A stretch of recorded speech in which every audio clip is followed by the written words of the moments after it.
أعوذ بالله من الشيطان الرجيم. بسم الله الرحمن الرحيم. ومن أظلم ممن افترى على الله كذبا أولئك يعرضون على ربهم ويقول الأشهاد هؤلاء الذين كذبوا على ربهم ألا لعنة الله على الظالمين الذين يصدون عن سبيل الله ويبغونها عوجا وهم بالآخرة هم كافرون أولئك لم يكونوا معجزين في الأرض وما كان لهم من دون الله من أولياء يضاعف لهم العذاب ما كانوا يستطيعون السمع وما كانوا يبصرون أولئك الذين خسروا أنفسهم وضل عنهم ما كانوا يفترون لا جرم أنهم في الآخرة هم الأخسرون.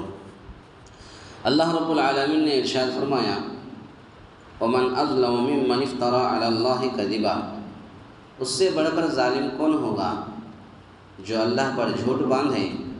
یہ لوگ اپنے پروردگار کے سامنے پیش کیے جائیں گے اور سارے گواہ کہیں گے کہ یہ وہ لوگ ہیں جنہوں نے اپنے پروردگار پر جھوٹ باندھا. خبردار ہو کہ اللہ کی لعنت ہے ظالموں پر. الذین یصدون عن سبیل اللہ ویبغونها عوجا، جو اللہ کی راہ سے روکتے ہیں اور اس میں کجی تلاش کر لیتے ہیں، یہی آخرت کے منکر ہیں. اولئک لم یکونوا معجزین فی الارض، نہ یہ لوگ دنیا میں اللہ کو ہرا سکے اور نہ ان کا کوئی حمایتی اللہ کے سوا ہوا. ان کے لیے عذاب دو گنا کیا جائے گا. نہ یہ سننے کی طاقت رکھتے تھے اور نہ ہی دیکھتے ہی تھے. اولئک الذین خسروا انفسهم وضل عنهم ما كانوا يفترون، یہی وہ لوگ ہیں جنہوں نے اپنا نقصان آپ کر لیا اور وہ سب کچھ ان سے کھو گیا جو انہوں نے گڑھ رکھا تھا. لا جرم انہم فی الآخرۃ هم الاخسرون، بے شک یہی لوگ آخرت میں ضیاء کار ہوں گے.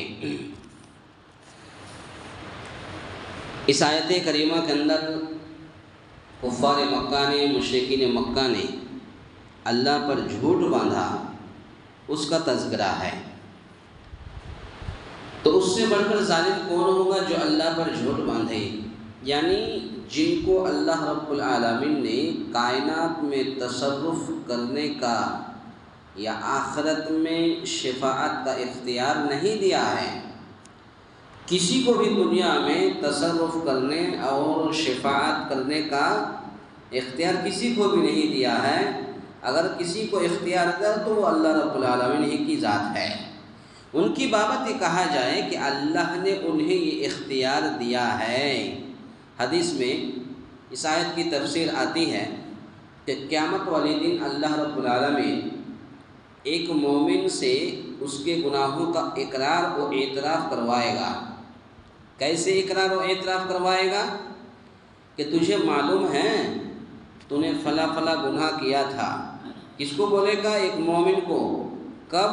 کل قیامت کے دن اللہ رب العالمین ایک مومن کو پوچھے گا اور اس کے گناہوں کو یاد دلائے گا. تم نے فلاں فلاں دن یہ گناہ کیا تھا، تم نے فلاں فلاں ایک کام کیا تھا.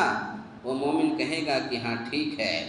اللہ تعالیٰ فرمائے گا میں نے ان گناہوں پر دنیا میں بھی پردہ ڈالے رکھا تھا، تو جا آج بھی میں انہیں معاف کرتا ہوں. اللہ رب العالمین، دیکھیے اللہ اکبر، اللہ رب العالمین کتنا بڑا مہربان ہے، کتنا بڑا رحیم ہے کہ اللہ رب العالمین ایک مومن اگر کوئی گناہ کرتا ہے تو اللہ رب العالمین اس مومن کے گناہ کو پردہ میں ڈھانک دیتا ہے، پردہ ڈالے رکھ دیتا ہے.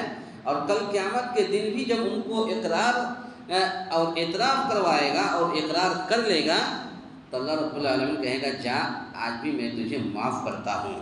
لیکن دوسرے لوگ یا کافروں کا معاملہ ایسا ہوگا کہ انہیں گواہوں کے سامنے پکارا جائے گا اور گواہ یہ گواہی دیں گے کہ یہی وہ لوگ ہیں جنہوں نے اپنے رب پر جھوٹ باندھا تھا. صحیح بخاری کی حدیث ہے اور تفسیر سورہ ہود کی صحیح بخاری کی تفسیر آپ دیکھ سکتے ہیں. اسی طرح سے اللہ رب العالمین نے فرمایا کہ جو لوگ اللہ کی راہ سے روکتے ہیں اور اس میں کجی تلاش کر لیتے ہیں، یہی آخرت کے منکر ہیں.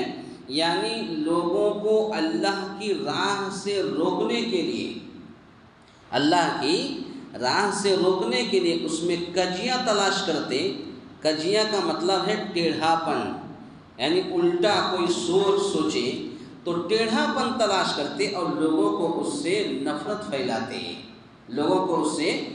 پھیلاتے۔ ابھی یو پی میں جب لاک ڈاؤن لگی تھی اور کرونا کے نام سے جب پورا ہندوستان نہیں بلکہ پوری دنیا کہہ لیجیے سب دکان سب بند تھی، تو مسلمانوں میں سے کچھ لوگ یو پی میں جو لوگ غریب طبقے کے ہیں تو ان کو جو ہے کھانا بنا کر کے کھلاتے تھے۔